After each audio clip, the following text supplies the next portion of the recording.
Get out the insurance cards, get out the copays. The office is open, my friends. Brought to you by drroto.com.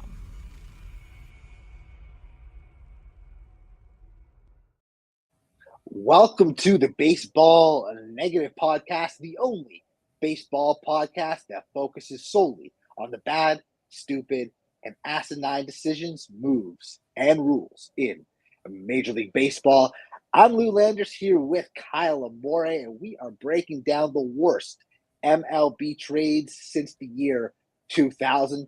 We'll go in order, most recent to least recent, but before we get into that, let me bring in Kyle to talk about the MLB draft pick trading and the MLB draft lottery. Kyle, you ready to rock and roll, brother? Let's do it. So, what is your opinion? Like, what are your thoughts on draft pick trading in general? And do you believe it's time for MLB teams to have the ability to trade draft picks? Yeah, I mean, they did implement it recently, but I don't think it's like any picks. I think it's really like the first compensation, 2 or 3 rounds. Competitive balance. Yes. Yeah, exactly. So, and I think it might have to stay that way because unlike the other leagues, there's a million rounds, right? Every other league, the NBA is what, 2 rounds, hockey 7, football 7. So, it's a little different. So I get that part. But for me, I really like it, man. With every other league being able to do it, I think it adds an extra wrinkle to trade negotiations. And I do like it in all the other leagues. I just wonder why MLB took so long to implement it because it's been in existence everywhere else for as long as I can remember. No, absolutely. I mean, it's funny because you have everyone that's kind of on the Dodgers case with, they're signing this player, they're signing this player. Oh, the way their front office is run, you know how many first-round draft picks they probably stack up on? So, no, I get it. But my follow-up question to that, what are your thoughts on the draft lottery? So the draft lottery is interesting because I know the other leagues do it as well.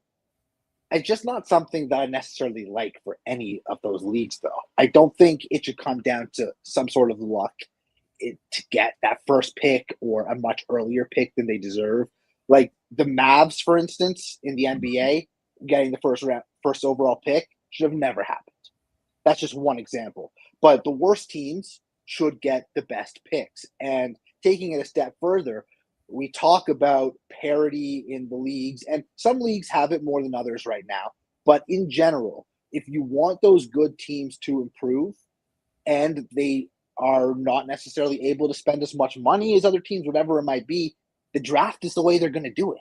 So if you're a really bad team and you're not getting one of those picks, not to say you won't, but because it's a lottery and you don't know, you don't know, right? So the fact that the worst teams are not getting the best picks necessarily prevents them from getting better faster. I mean, look at the Detroit Lions, for instance. They were so bad for so long. 1 million picks coming in, and now they're a great team. No, absolutely. I think the way I look at it, I find it odd. It's just very strange how the MLB, they use the draft pick lottery to prevent tanking. Like I get it. No one wants to, root for a terrible team, but so the MLB, they care about tanking, but yet they don't have an issue with teams spending money to put a competitive team on the field. It's like, we don't want you to tank. We don't want you to just be god awful, but at the same time, we're not going to force you guys to spend money to put a competitive team on the field. So the whole concept, when I look at it like that, it's insane to me. I don't understand. Yeah, you would think that they would at least want the rules to kind of align. It's almost like they're throwing crap at the wall and seeing what sticks, as opposed to actually thinking, like, how does this align with this? How do we make this the best possible thing? And it's interesting because with some of the other rules, they test them, right? Like they've tested different things in the minors first. And I know you can't necessarily test those things, but I feel like sometimes they just kind of, again, they're just kind of throwing stuff out there and seeing what happens and adjusting on the fly. But this is the big leagues, right? Like you can't just do things for the sake of doing them. They should be more well thought out. And if it's about just tanking, I mean, the White Sox didn't tank. The Pirates didn't tank. The Rockies didn't tank. They just stink. Yeah. And that's the thing too. That's what if you look into it even more, that's what's kind of ironic. You get these teams that are pretty bad. And also if you look at they're bad, they're not spending money, but if you look at some of their minor league pipelines and organizations, they're terrible. So a lot of times they're terrible because they won't spend money, but some of their their talent evaluators are just god awful. And, one of the most interesting ways, of course, for teams to get better besides the draft, besides free agency, is trades, Kyle. That's right. Absolutely. Making good ones. Sometimes they make bad ones. So I say that, of course, because as I mentioned off the top, our main theme here tonight is the worst trades in Major League Baseball since the year 2000. Now, we didn't get all the way back to 2000. I think the earliest one is like 2006 or 2007. And at some point, we'll do an episode made with the worst all-timers, because that'll be really fun, going back to Babe Ruth for $1 million, back in 1920 or so, 1921. You'd think I would know that, considering I have Monument Park behind me. I would know the exact year, but I'm blanking on it now. Luckily, they're not showing Babe's number back there. It starts at number 5 with Joe DiMaggio. So I don't feel as bad. But let's get into it, man. The most recent bad trade, it is a doozy of a trade, Kyle. The Boston Red Sox trade Betts, trade David Price to the Los Angeles Dodgers for Alex Verdugo, Jeter Downs, and Connor Wong. Now, before I let you rip this apart, Verdugo was traded, I think, the next year to the Yankees, of all places. If the Red Sox are trading someone to the Yankees, they must not like them. Jeter Downs, I don't know where he is. And Connor Wong is a backup catcher. So the Red Sox essentially got nothing for Mookie Betts and David Price. Yeah, the whole trade was terrible because you're talking about Mookie Betts. He's 27 at the time. And, he's a superstar at that point. He gives you everything you want. He came up as a middle infielder and moved into the outfield. He showed he can thrive at both spots, but yet you weren't going to extend him. So you sent him to the Dodgers along with David Price. I get it. You get Verdugo, Downs, and Wong. Here's the thing. That whole trade was centered around Jeter Downs. I don't understand from a talent evaluation standpoint what they were expecting. I mean, even in the minors, he had a 20% K rate. And the thing is with that, prior to that, 2019, he had a fluke campaign. And we're talking only high A and double A, where he hit 276, 24 homers. He also stole 24 bases. But again, 28% K rate. That makes me nervous. You get Alex Verdugo. All right, the talent was there with him, but he was in Boston for 3 years, and he averaged 117 games played. Guy couldn't stay healthy, right? Then you get Kyle, yeah. Well, let me ask you this. So I looked into it a little bit, and I looked at who the Dodgers' top prospects were in 2020 when that trade was made. And I mean, a lot of these guys haven't panned out as well as you would have hoped, but they were a lot better than Jeter Downs, Connor Wong, and Alex Verdugo. Right. Gavin Lux, Dustin May, Keibert Ruiz, Tony Gonsolin, Josiah Gray, and I don't know if they had Brusdar Graterol yet. I don't think they did. But if the Red Sox would have gotten Ruiz, May, and Lux coming back in that trade, or Gonsolin, Lux, and Ruiz, something like that, it would still not look great, but it would look a lot better. No, absolutely. I mean, So where was the talent evaluation there, thinking, oh, Verdugo's exact, like, what was Verdugo going to do in Boston? I mean, if he was a right-handed hitter, maybe, but he was a left-handed hitter with zero power. He could never take advantage of that wall in Fenway. Jeter Downs was a name. And I mean, sure, sometimes guys turn out like Fernando Tatis Jr. We'll get to him a little later. And sometimes they don't. But I never saw Fernando Tatis Jr. in Jeter Downs. And Connor Wong, he was decent, but if you're going to trade for a catcher from that organization, it should have been Keibert Ruiz when you're trading Mookie Betts. Yeah, no, absolutely, and that's the thing from the talent evaluation standpoint. I mean, again, this trade wasn't made at the trade deadline, so you weren't, just trying to take your best available offer. It was made in February before spring training, and you get, like you said, Vertugo. I get it. His bat was major league ready. He was ready to come up. Okay, I get that, but again, there were other guys that were going to perform better at the major league level. Jeter Downs again.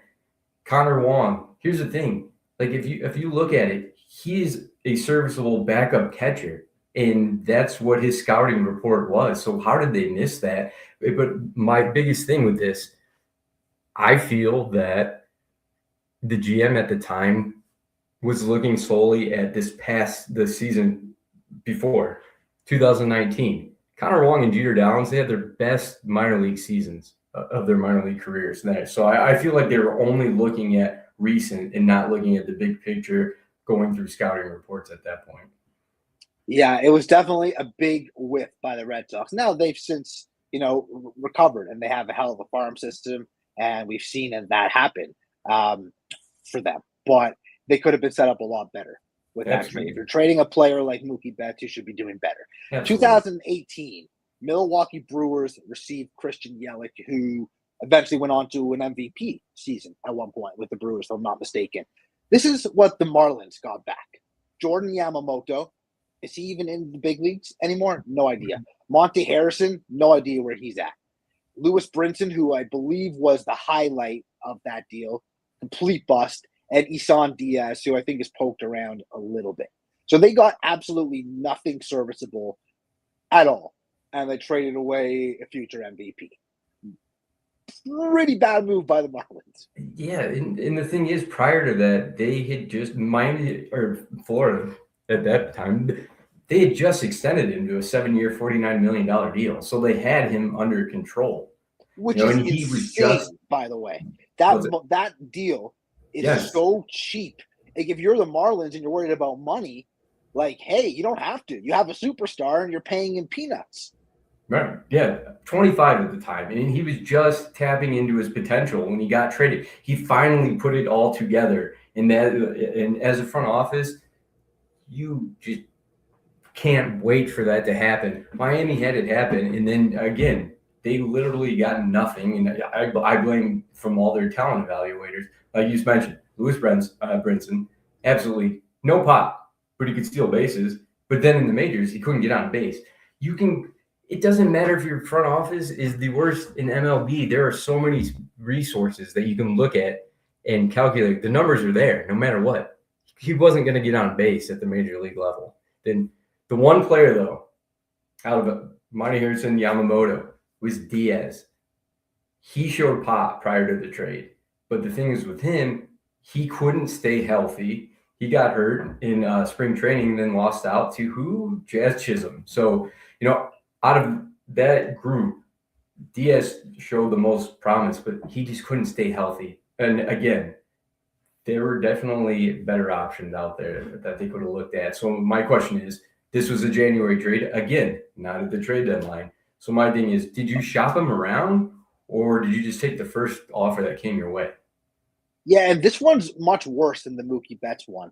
Not because Yelich was at that level at that point, but Mookie was traded because they weren't going to extend him. Yelich, they had already extended. Correct. Like, what was the rush? If you're going to trade him, which you shouldn't have to begin with, at least get a really good deal because he's that much more valuable because of the contract that he's on. So just an absolute massive and that's what makes it even worse. We talked about this last episode. When you're going to extend a guy, do it before it happens, not after it happens. Well, they got an A+ for extending Yelich to the contract that they did. What do they do right after that? Hey, let's deal him and get absolutely nothing back. Absolute insanity. So same year, 2018, same state of Florida, the Tampa Bay Rays trade Chris Archer, who had been very good for them. But that year in 2018, he was already showing signs of not being that same dominant pitcher that he was. So they traded him to the Pittsburgh Pirates, who, believe it or not, were actually competitive at that time. It's crazy to think the Pirates were competitive, but they were. But the Pirates gave up Tyler Glasnow, Austin Meadows, and Shane Baz. So Meadows was good for a while. Injuries kind of caught up with him. But he was a solid player. It was a smart move by the Rays to get him. Glasnow was unbelievable. Still is very, very good with the Dodgers. And Baz is arguably the ace in Tampa now. What was Pittsburgh thinking giving up two potential aces in Glasnow and Baz at that time for an aging pitcher that was not having his best year to begin with, and giving up at the time? Meadows seemed like he could be a guy that could hit 275, 28 to 30 home runs. Pittsburgh, just an absolute terrible decision. Trading those guys is one thing. Trading them for Chris Archer is the problem. And this is what happens when you take a risk at the trade deadline. And I think the crazy thing is with Archer too, I get Pirates are trying to make, their final playoff push, but I mean, if you look at his numbers, like his numbers were starting to decline. He always had high strikeout numbers. I get that, but he always surrendered home runs as well. And then what you gave up to get that player, Glasnow and Meadows were both top 100 prospects. Like Shane Baz, I get because he was younger at the time. But, I mean, you're giving up two top 100 prospects to get Archer. And, again, that makes me question, did you reach out to other teams that had pitchers available, or did you just say, hey, this is the best available, name your price? Yeah, that obviously must have been it. And I feel like sometimes these teams buy into the hype, like, oh, Chris Archer's available. Where's Archer going to go? So the Pirates are like, oh, we need to get on this guy. It's like, well, there's probably better options. The better option might have been just not making the trade at all. Oh, absolutely. That might have worked too. And what happened with Archer? He made 23 starts in 2019, shoulder surgery, boom, that's it. And again, the writing was on the wall. Look at his stats. Everything you could tell he was starting to get that twilight part of his career. So it was just a terrible, terrible trade. And like you said, Glasnow, top, a true number one starting pitcher. Frontline pitcher, yeah. Yeah, and Baz is coming back from Tommy John surgery, so he'll probably get back to where he should be this season. And Austin Meadows, injuries. Productive. Right. He was productive. Then they traded him to Detroit. I forget for what exactly, and injuries kind of caught up with him, and I don't know where he's at now. I think they have his brother, though. They do, yeah. Parker, who's not too shabby. So this was a cross-town trade here in 2017, and I apologize because it's your guys got the tough end of it. Trading Eloy, Cease, Matt Rose, and I don't know who this guy is at all, Brian Fleet, for Jose Quintana.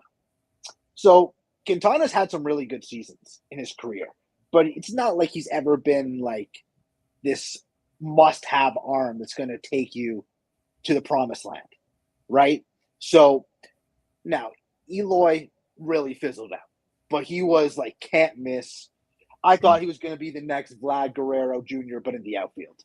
And I said that on a million podcasts. Lucas Beery, if you're out here listening on our former Lucas Baseball podcast, I was like, this guy is Vlad Guerrero Jr. in the outfield. And he started off that way. He had some serious pop and thump. Dylan Cease, we know he became an ace. Now he's with the Jays after great years in San Diego.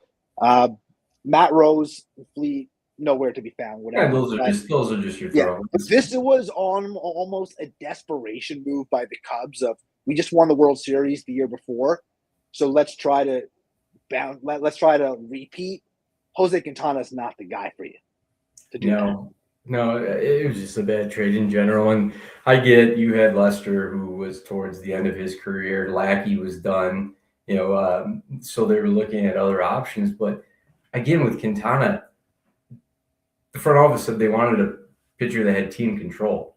Okay, so he's 28 at the time. The thing that I don't get is, he's always been an innings eater, but he gives up, or he has throughout his career, almost a hit per inning with low K totals. So you want that guy? That's what you want in control for long term, and then you're going to give up 2 top 100 prospects in Jimenez and Cease.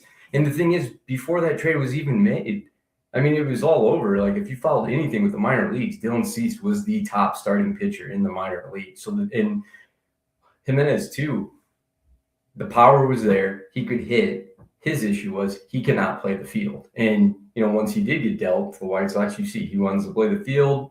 They wanted him to DH. He said, no, I'll play the field. Every time he'd just get hurt. So I don't know. It drove me nuts at the time, but now it drives me nuts even more so is the Cubs. They want that, top line, front line starting pitcher.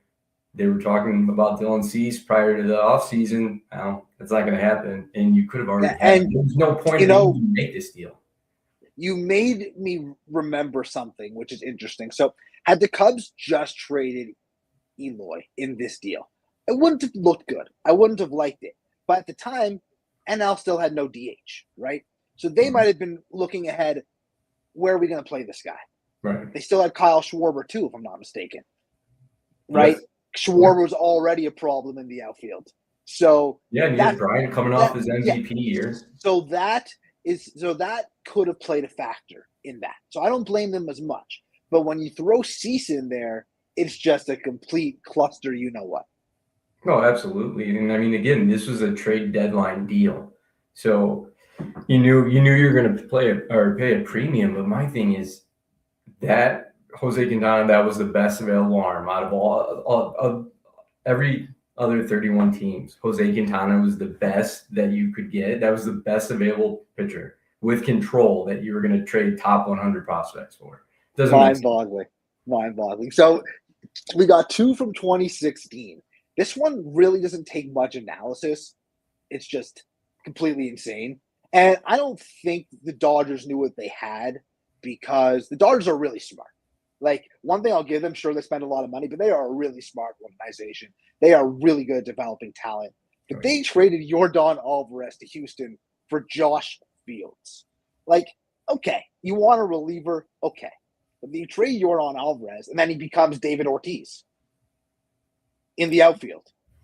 Yeah, so this one, it's bad now. I mean, if you look at it, they wanted a reliever. You get Josh Fields. He's 30 at the time. He pitched well. I mean, he really pitched well for the Dodgers out of their bullpen. But you're talking about Yordan Alvarez. I get he was 19. I get he'd never played a single game in the minors. But, your talent evaluation, if you just look at his size, and I guarantee you watch film of him playing, in the foreign leagues. So how do you mess this up? Yeah, that's what I'm saying. How do you let a player of that sort of potential even leave your organization? We're not talking about them acquiring big line starter, big time hitter, a reliever. Typically those deals, you're giving up mid-level prospects, giving up like your 9th and 13th ranked random minor league pitchers. You're not giving up a 19-year-old international signing that has super uber potential. Yeah, the only logical explanation for this was, we're not going to give you one of our top prospects, being at the time Corey Seager, Julio Urias, Frankie Montas, Verdugo, Bellinger, but we'll give you a younger prospect. It just so happens to be Yordan Alvarez. So, again, they clearly didn't know what they had at the time, but now looking back at it, you're like, can you imagine that lineup if he was there in LA now? You know what's really funny, though? So you brought up Verdugo, and I don't know how we would be able to do this, but it would be really interesting. The trades that don't happen then affect later. Boston might have been saved had the Astros wanted Verdugo. Yeah, right? Like, Verdugo goes for Fields. Boston never trades for Verdugo. Well, that would have been wild. So, that would have been wild if it was Alvarez that went to Boston in the Mookie Betts deal. That would have completely changed it. Sure. Like, it's crazy to think what might happen. So this is another one. It's not as bad as the Alvarez one, but you just have to be wondering what exactly the White Sox thought they were getting when they traded for James Shields. They traded Eric Johnson, who was a decent big leaguer, nothing special, but trading Fernando Tatis Jr. for an aging starting pitcher, there was a big difference between Shields when he joined the Royals late and took them to those World Series, and Shields a year or two later. So I get the Padres wanted an arm that had some experience, but sorry, I know the White Sox, I should say, wanted that arm. But trading Fernando Tatis Jr., how do you not, again, I know we're going to sound like broken records, how do you not see the potential talent that you have in Fernando Tatis Jr., and you're trading him for James Shields, who, how old was he by then? 34, 35 years old? 34, yeah. This one I don't get because the White Sox have been historically very good at their signing of international prospects. I mean, you look at Jose Abreu, you look at Luis Robert at the beginning of his time, they did extremely well. And I mean, they did in the past with Magglio Ordonez, Carlos Lee. So then you get a 17-year-old that you just signed. You trade. I get he hasn't played in the minors, but you signed him. He was the top available international prospect. He has that pedigree. His dad played in the pros for a very long time. And then you're going to trade him for a 34-year-old starting pitcher. His ERA and WHIP were starting to inflate. He was at the very, very end of his career. I mean, but what I think it was, San Diego did phenomenal in this trade because they found someone, because they knew that once they saw Shields, they're like, ooh, we signed him this 4-year, $75 million contract. It's not working out. They could tell that the writing was on the wall there. And they're like, I wonder who we can get. If we say we'll eat a chunk of this contract, what's the best player we can get? Lo and behold, Fernando Tatis Jr. So I think this is just a huge screw up from the White Sox organization. You had to have known what you had. The talent was always there. Can you imagine had the Blue Jays traded one of Bo or Vlad in a similar type of deal? How crazy, right? Like, you talk about those MLB pedigree players. I mean, of those guys, the only one that didn't really pan out too well over the last 10 years, Kevin Biggio, right? He's not a bad ball player by any means, but he's not a regular, like an MLB regular.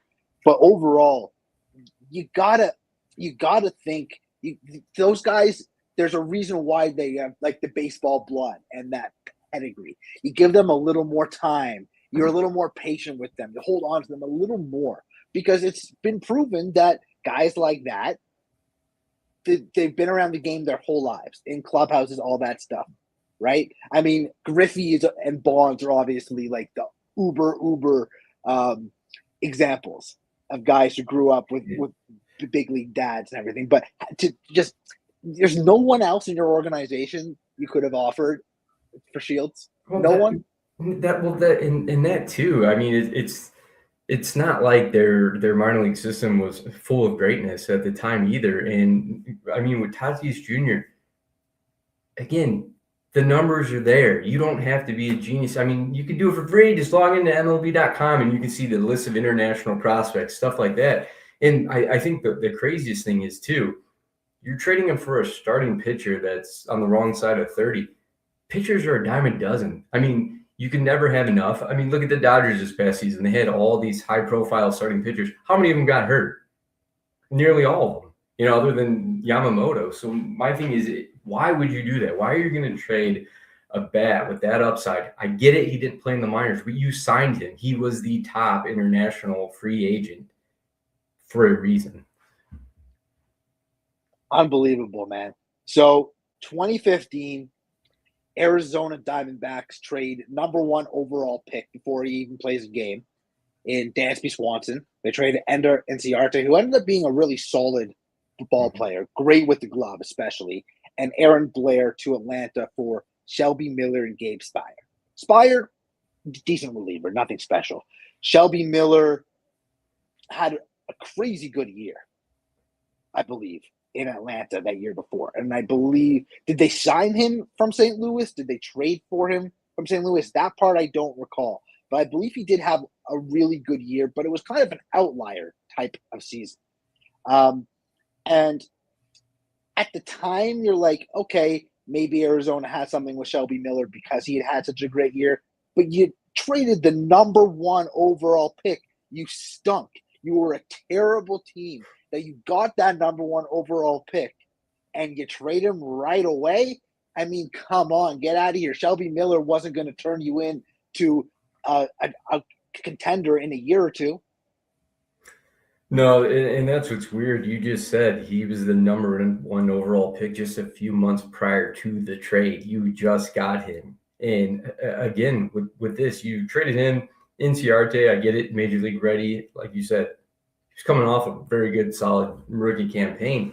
But, I mean, what you got back, let's just look at Gabe Spire. He showed potential in the minors as a reliever. That's it. He was not starting. I mean, if you go to his baseball reference, he wasn't a closer either. No, he was just a relief pitcher. And then you get Shelby Miller. I get he's young, but he didn't have big strikeout numbers, and he's a low velo guy. So it just doesn't make sense. And again, did you shop around and see what starting pitchers would be available? And that's your best. I mean, it's no disrespect to Shelby Miller, but I mean, there are a lot better arms out there that they could have gone after, or especially if you were going to dangle the number 1 overall pick from a few months before. It's just very, very, very. You know what, though, Kyle? It's not even that they traded for Shelby Miller. They could have traded for anybody. The biggest question I have is you just finished 64-98, right. 5th place in the National League West. The Rockies were better than you, okay? Yeah. And it's not like the next year you expect like, oh, we're gonna be contenders. We're gonna be the best team in Major League Baseball again. You know that's pretty impossible. I mean, the next year, to be fair to them, they won 79 games. They were still under 500 though, finished in 3rd place. So even with getting Shelby Miller, but why are you trading the number 1 overall pick months after getting him for a pitcher at all when you know you're probably not going to be good for at least 2 years? And that to me is the biggest thing. It's not even who they got. It's why even make that trade to begin with? What are you like? Dansby Swanson is your future. You don't build like teams. You don't build through pitching. You build with a core of bats. I mean, and then Cubs you get that pitching. Right. And I mean, the Cubs did it with Baez, Rizzo, and Bryant. I mean, look at Toronto, like we were talking about Vlad Jr., Bichette. Look at the Yankees, Aaron Judge, Gary Sanchez all came up at the time. But you're not going to do that with pitching. I mean, look at Pittsburgh. Look what all the pitchers they've had and traded. When's the last time they've had a superstar position player that they've drafted?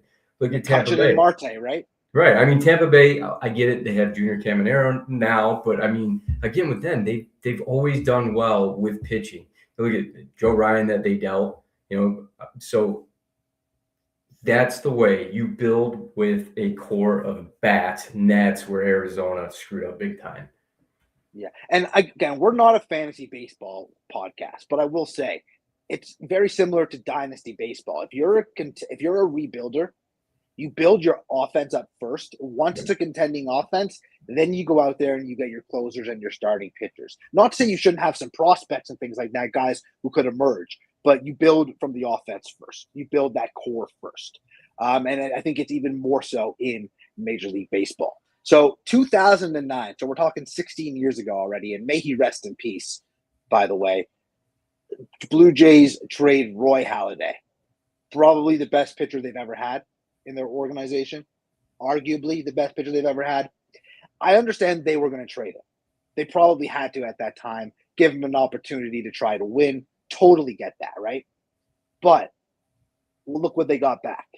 Kyle Drabeck basically had, 1 or 2 decent, okay years in the big leagues. Travis d'Arnaud, more or less a career backup, had a couple decent seasons in Atlanta as a starter. And Michael Taylor, who is a decent role player. But absolutely nothing back to help your organization trading Roy Halladay. And if not for getting, I'm going to say lucky, with Jose Bautista and Edwin Encarnacion when they did, they would have been bad until very recently because of a trade like this. This is a type of trade. If you're trading Roy Halladay, you have to be getting back pieces that are going to transform your organization over the next 4 to 5 years. And none of the names on this list really had that ability. No, I mean, you start with Drebeck. I mean, he showed K potential in the minors, but he wasn't a highly rated prospect. Darno, I get he was a first round pick a few years ago at catcher. I mean, he showed promise at single A. And again, you're looking at a small sample size. Are you really going to build the future of your organization with the catcher? I get you do have the outliers like Kyle Schwarber came up as a catcher, and as we can see, it worked out well for his career. But then with Michael Well, Taylor, I with think Adley Rushman, it worked for like a year and a half, right, yeah, that's a good point. I but think it was only a year and a half. I think the funniest part of the deal was as soon as they got Michael Taylor, they immediately traded him to Oakland for Brett Wallace, and then they flipped him for Anthony Ghost, who couldn't get on base in the majors. So they just all those top prospects ended up doing nothing. No. So this was Wallace nothing, Ghost nothing. None of them did anything. No. It was just bad evaluation on their part, and I have a feeling there's no way that Philadelphia was the only team that was interested in Roy Halladay. I mean, you're talking about a future Hall of Famer, or so it's just bad all around. No, I think the Blue Jays kind of got screwed by the fact that they wanted to do right by Halladay, and I think they traded him to one of the teams he wanted to go to because he wanted a chance to win. And the Phillies had just been in the World Series 2 years in a row. They won it in 08. They were there in 09, and then that offseason before 2010 started, they made that trade, I believe. So Halladay's probably looking around the league, I want to win. And so now I get that. Mad respect to the Blue Jays for doing that for one of their all-time greats, but it didn't help their organization by doing it at all. No. So the last one we got here, and I almost forgot about this one. I remember at the time my mind was blown. I was 16 or 17 years old when this happened. 2007, the then Florida Marlins trade Miguel Cabrera, who was already a future Hall of Famer at that point, and Dontrelle Willis, who had some pretty nice seasons. He wasn't the star he was the year they won in 03 and in the next year in 04, but he was good. And they traded him to Detroit for Cameron Maybin, Burke Badenhop, Frankie De La Cruz, Mike Rubio, Dallas Traherne, and Andrew Miller. Now, Andrew Miller eventually, about 10 years later, became good. As a reliever. But it was not with Miami. And I'd like to know how Miller, did they release Miller? Did they trade Miller for something? Maybe that part of the deal worked out. But Cameron Maybin never became anything special. He had a couple decent years, flashy type of player, but never going to come close to Miguel Cabrera. Burke Badenhop, Frankie De La Cruz, Mike Rubio. I mean, I don't think I would have traded Dontrelle Willis for that package. No, not at the time. Let alone Dontrelle Willis and future Hall of Famer at the time, Miguel Cabrera. Look, the Marlins made the mistake with Yelich. They did okay when they traded Ozuna. They got some pretty good pitchers, Sandy Alcantara being one of them. I forget who the other one was, but he was good too. I know with Stanton, they just wanted to unload the contract. Zach Gallen was the other one they got. Okay, yeah. So, it was the Gallen, and then they traded Gallen for Jazz. Yeah, thank you. So, they did well with Marcell Ozuna, but Yelich was a whiff. Stanton, it wasn't great, but I know, again, they wanted to unload that contract. And that's actually looking very good now. Imagine if they were still paying him. That would suck for them. So I get it. But Miguel Cabrera is a once-in-a-lifetime generational talent. And he was only 4 years in to his career. And you trade this guy for a bunch of absolutely nothing. And I didn't save this one for the end because I think it might be the worst of everything on this list. It just happens to be the least recent, and that's how we were doing this. But I think this might be the absolute worst of all the trades. No, it absolutely is. Like you said, I mean, Miggy was 24 at the time. He's a superstar. And then that alone, if you're going to trade, you don't need to throw in other pieces. Him alone is fine. But just looking at the return that they got, you get Andrew Miller.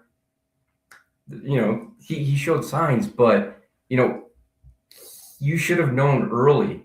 He was 22 at the time, so he's right there, right at the cusp of breaking in the majors. He wasn't going to be a starting pitcher.